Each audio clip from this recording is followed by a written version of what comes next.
The Florentine court of 1498 was a tapestry woven with threads of gold and poison. And at 17, Lady Isabella di Valenti was one of its most vibrant figures. Her laughter was said to rival the music of the Medici's famed lutenists, and her wit was as sharp as a dueling blade. Betrothed to a powerful duke from Milan, her future was as bright and gilded as the frescoes adorning her family's palazzo. But Isabella's heart had been captured not by her powerful fiancé, but by Lorenzo, a charismatic and penniless poet, whose verses were as intoxicating as the sweetest Tuscan wine. Their affair was a secret garden, a hidden world of moonlit balconies and whispered promises. In Lorenzo's arms, Isabella felt a freedom she had never known, a passion that made the rigid formalities of her life melt away. It was a whirlwind of stolen moments, a dangerous and beautiful dance on the edge of ruin. The dance ended abruptly.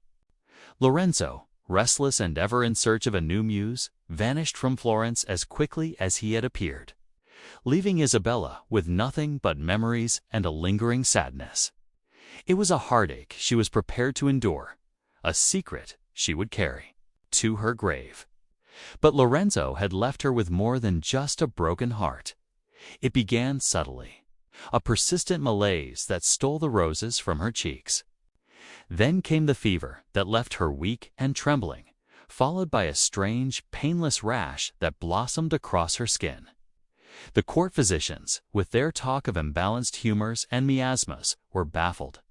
They prescribed bitter tonics and painful bloodlettings, but the ailment clung to her like a shroud, the truth.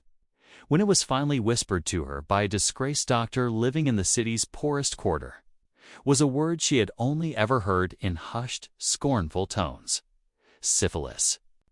The French disease, they called it, a plague of the flesh whispered to have been brought back from the New World. A disease of sin, Isabella's world shattered. The serpent's kiss, as the doctor called the telltale sores, was not just a mark upon her body, but a brand upon her soul.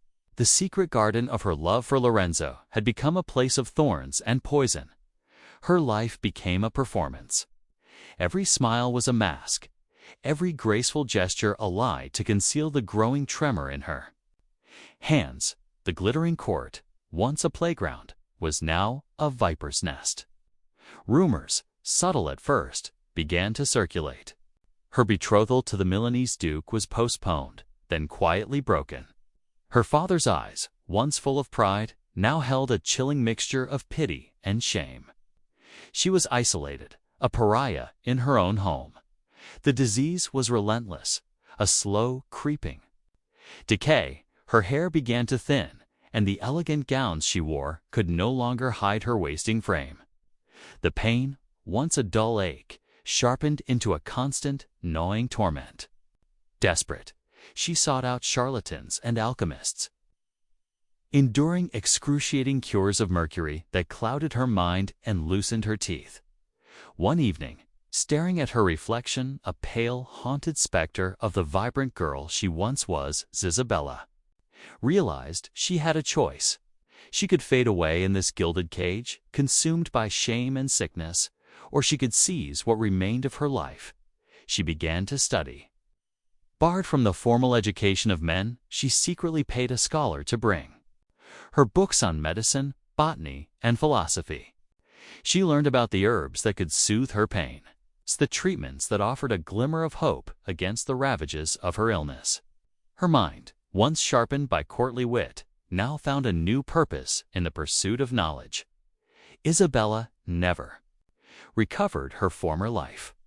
She would never marry, never be the celebrated beauty of the court. But she found a different kind of power.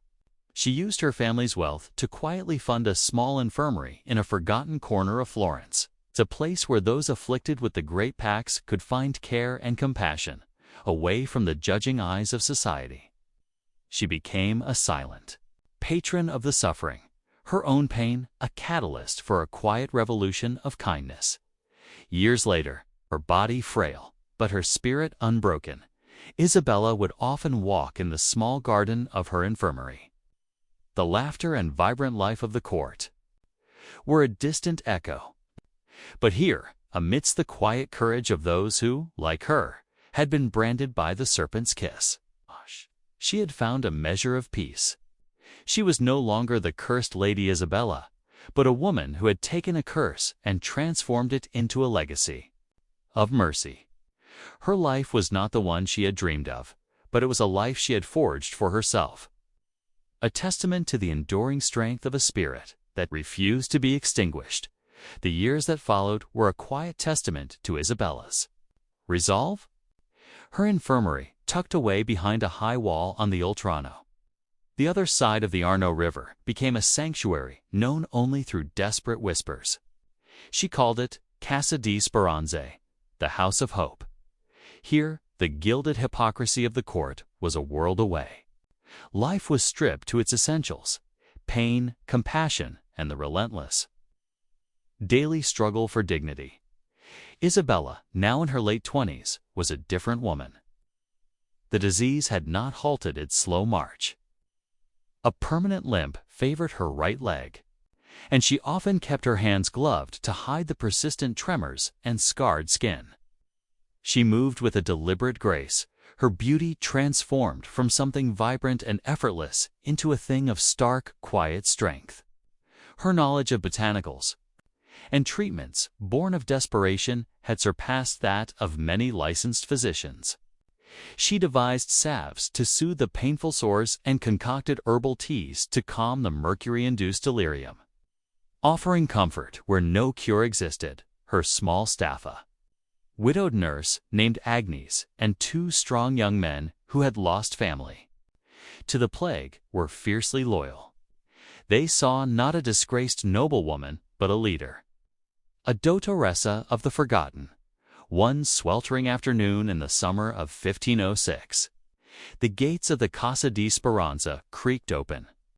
The 2 orderlies carried a man on a litter, a toe, found collapsed in a squalid alley near the Mercato Nuovo. He was destitute, covered in filth, and ravaged by the advanced stages of the Great Pax. His mind was a flickering candle, drenched in feverish delusions. Isabella, preparing a poultice of willow bark, turned to assess the new arrival. Her breath caught in her throat. The years and the disease had brutalized him, carving away his flesh and leaving behind a grotesque caricature. But she knew him instantly. The high cheekbones, the ghost of a once charming curl in his matted hair, the specific shape of his hands, now twisted and still.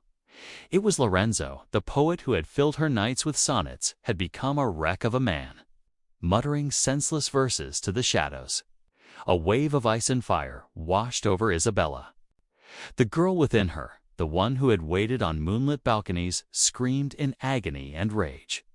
She wanted to turn away, to cast him back into the streets, to let him perish as he had left her to perish.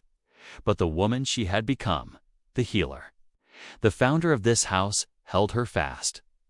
Agnes the nurse glanced at her, noticing her pallor. "Dottoressa, are you unwell?" Isabella drew a steadying breath, the scent of antiseptic herbs grounding her. "No," she said, her voice a low command. "I am fine. Clean him. Give him water. I will prepare a tincture for the fever." For 3 days, Isabella was his shadow. She treated him with a detached, professional fury, her movements precise and efficient. She cleaned his ulcerated sores, the serpent's kiss, now a ravenous bite. She forced tinctures between his cracked lips. She listened to his delirious ramblings, fragments of poems she remembered, now twisted into nonsense about golden demons and rivers of fire.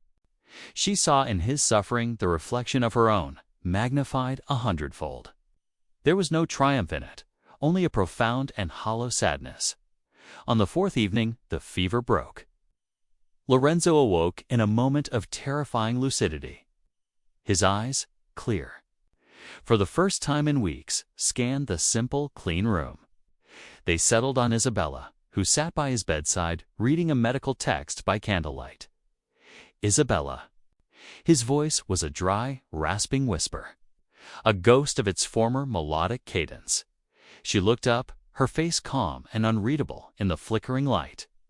She did not speak. His eyes widened in horror as recognition dawned, not just of her, but of himself, of what he had become and what he had done. He tried to push himself up, his atrophied muscles failing him. Isabella, ... By God, ... What have I? He looked at his own ruined hands, at the lesions on his arms. The truth, the full weight of their shared curse crashed down upon him. Sobs racked his frail body, dry and soundless. "Forgive me," he choked out. "I was a serpent." In your garden. Isabella closed her book and stood. She walked to his bedside and placed a cool, damp cloth on his forehead. Her touch was not that of a lover, nor of a victim. It was the touch of a physician. "Ah, there is nothing to forgive, Lorenzo," she said, her voice even. "You were a chapter in a life I no longer live. The man who wrote those poems is gone. The girl who read them is gone too." She looked around the quiet infirmary, the sounds of steady breathing from the other beds a gentle chorus. "What is left is this, my work." His moment of clarity passed, as quickly as it had come. The fevered glaze returned to his eyes, and he began to murmur again about lost loves and cruel stars. But Isabella felt a shift within her. The last vestiges of bitterness, the poison she had carried for nearly a decade, had been drawn out. In confronting the source of her curse, she had not found vengeance, but a final, quiet release. Lorenzo lingered for another week before the disease claimed him entirely. Isabella buried him in the small, unmarked cemetery behind the infirmary, alongside the other souls who had found their final refuge at the Casa di Speranza. That night, she did not return to her medical texts. Instead, she walked out into the infirmary's garden. The moon, full and white, bathed the herbs in a silver light. She was still marked, still in pain, but she was no longer haunted. The serpent's kiss had scarred her, broken her, and remade. Her Lorenzo had given her a curse, but in learning to survive it, she had discovered her own salvation. Her story was not one of romance or ruin, but of resilience. It was a story she had written for herself in the quiet, steady language of healing. With Lorenzo's death, the final ghost of Isabella's past was laid to rest. The Casa di Speranza was no longer a reaction to her personal tragedy, but her life's singular, driving purpose. The rhythm of her days was marked by the grinding of herbs, the changing of bandages, and the quiet murmur of prayer, not for divine intervention, but for the strength to endure another sunset. The infirmary grew, its reputation a double-edged sword. To the afflicted, it was a near-mythical beacon. To the rest of Florence, it was a shadow, a place best left unmentioned, a blemish on the city's splendid veneer. This precarious peace was shattered by the arrival of Fra Girolamo, a fiery Dominican preacher with eyes that seemed to burn with judgment. He saw Florence not as a cradle of rebirth, but as a new Sodom, ripe for purification. His sermons from the pulpit of Santa Maria Novella drew massive crowds, his words lashing out advice, vanity, and moral decay. Soon his gaze fell upon the old Trono, upon the house that, in his eyes, did not offer hope, but rather interfered with God's most righteous punishment. "There's a house," he thundered, his voice echoing from the stone walls, a so-called house of hope that is a house of sin. It shelters those marked by the French pox, the very sign of God's displeasure. It gives comfort to the debauched and the licentious, shielding them from the penance they are meant to suffer. This place mocks God. It is a cancer on the soul of our city. Fear, once again, began to poison the Florentine air. Donations to the infirmary, always secretive, dried up. Merchants refused to sell supplies to Agnes. The guards at the Ponte Vecchio began to harass anyone trying to cross towards the infirmary, spitting insults at the sick and their families. One afternoon, Fra Girolamo appeared at the gates himself, two grim-faced acolytes at his side. He expected to find a den of squalor and vice. Instead, he found Isabella in the garden, showing a young boy named Pietro how to crush lavender to soothe his headaches. Pietro, a gifted apprentice from a painter's workshop, was one of Isabella's newest patients. His hands, once steady enough to draw the most delicate lines, now crippled by the disease. The infirmary behind them was clean, orderly, and eerily quiet. "You are the woman they call the dottoressa." Girolamo's voice dripped with contempt. Isabella rose slowly, her limp more pronounced when she was weary. She met his fiery gaze with one of cool, gray calm. "I am Isabella di Valenti, and this is a house of healing." "It is a house of heresy," he retorted, stepping into the garden. "You usurp the will of the Almighty. These people suffer for their sins. It is their path to repentance." "I have seen children in these beds, Fra Girolamo," Isabella said, her voice low but clear. "Babes born with the serpent's kiss already upon them. Tell me, what great sins have they committed in the womb to deserve such a path?" She gestured to Pietro, who shrank back. This boy's only sin was a passion for his art and a moment of youthful folly. Does God demand he lose his gift, his future, for that, or is it simply a disease of the blood, no different than the sweating sickness or the plague? The friar was taken aback by her directness, by the absence of fear in her eyes. "You speak with the tongue of a scientist, not a faithful woman. Disease is the consequence of a fallen world." "And compassion," Isabella countered, "is the duty of those who live in it." "I do not question God's will, friar. I merely dress the wounds I see before me. Would you deny a leper a bandage, or a starving man a crust of bread?" Unused to such calm defiance, and finding no depravity to fuel his outrage, Girolamo left, his threats hanging in the air. But he was not a man to be deterred. If he could not break Isabella's will, he would dismantle her foundation. He went to her father, Lord di Valenti. Now a man stooped by age and the enduring shame of his daughter's situation, received the friar with dread. Mo's words were a potent poison, mixing threats of public denunciation with promises of eternal damnation for the entire di Valenti name. He painted a picture of a family actively shielding the city's worst sinners, their crest forever stained by association. The pressure was immense. Lord di Valenti had long chosen to ignore his daughter's strange work, a willful blindness that allowed him to maintain his standing. Now the choice was being forced. A week later, as the evening bells tolled across the city, a heavy pounding echoed on the infirmary gates. It wasn't a new patient. It was the city guard, their armor glinting in the twilight. The captain, a man with a reluctant, weary face, unrolled a scroll. "By order of the Signoria of Florence, at the request of Lord di Valenti, and in the interest of public health and moral purity," he read, his voice devoid of emotion, "this property is to be seized. The occupants are to be dispersed. The Casa di Speranza is closed." Isabella stood in the doorway, her small staff and a dozen frightened patients behind her. The city she had been born into, the family that had cast her out, and the faith that had condemned her had all converged on this final sanctuary. Her body ached, the familiar pain a cold reminder of the battle she had fought for so long. But as she looked at the guards, then back at the faces of the sick and the desperate who depended on her, a lifetime of yielding came to an end. "No," she said, her voice ringing with an authority that surprised even herself. "You will not."